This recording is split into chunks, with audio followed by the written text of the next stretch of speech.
அஸ்ஸலாமு அலைக்கும் வரஹ்மத்துல்லாஹி வபரகாத்துஹு. உங்கள் அனைவரின் மீதும் ஏக இறைவனின் சாந்தியும் சமாதானமும் உண்டாகட்டுமாக. சிந்தனைக்கு சில மணித்துளிகள்.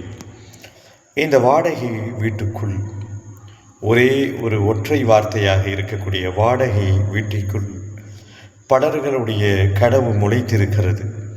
பலர்களுடைய கனவுகள் புதைந்திருக்கிறது. சொந்த வீட்டில் இருப்பவர்கள் இந்த காணொளியை பார்க்கின்ற பொழுது நீங்கள் கொடுத்து வைத்தவர்கள்.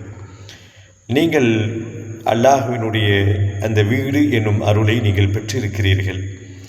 தயவு கூர்ந்து என் வீட்டில் டைல்ஸ் இல்லை, என் வீட்டில் மார்பிள் இல்லை, அலங்கரிக்கப்பட்ட போர்டிகோ இல்லை, இன்டீரியர் டெக்கரேட் செய்யப்படவில்லை, உள் அலங்கார வேடம் செய்யப்படவில்லை, ஏசி பொருத்தப்படவில்லை, அட்டாச் பாத்ரூம் இல்லை, 2 BHK இல்லை, 3 BHK இல்லை என்றெல்லாம் நீங்கள் கவலைப்படாதீர்கள்.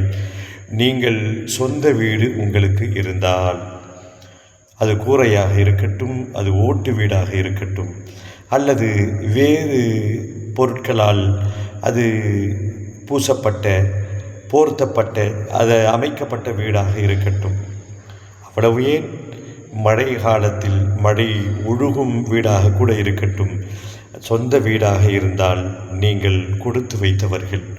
காரணம், வாடகை வீட்டில் இருப்பவர்களெல்லாம் அவர்களுக்கும் உணர்வுகள் இருக்கிறது. அவர்களும் மனைவி மக்களோடு வாழ்கிறார்கள். திடீரென்று ஒரு பிரச்சனை வருகின்ற பொழுது, அந்த வீட்டை காலி செய்துதான் ஆக வேண்டும் என்ற நிர்பந்தம் வருகின்ற பொழுது, அவர் அந்த வீட்டினுடைய உரிமையாளர், அதாவது வாடகை வீட்டில் இருந்த அந்த குடும்ப தந்தை, அவருடைய மனசு எவ்வளோ கனமாக இருக்கும்.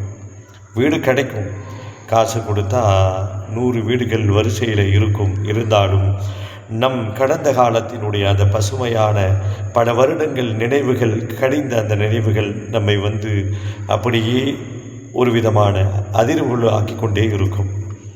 வாடகை வீடு ஒரு நியமத்து, வாடகை வீடு பசுமையான நினைவுகளை சுமந்திருக்கிறது. தொடர்ந்து பயணிப்போம், பேசுவோம் இன்ஷா அல்லாஹ்.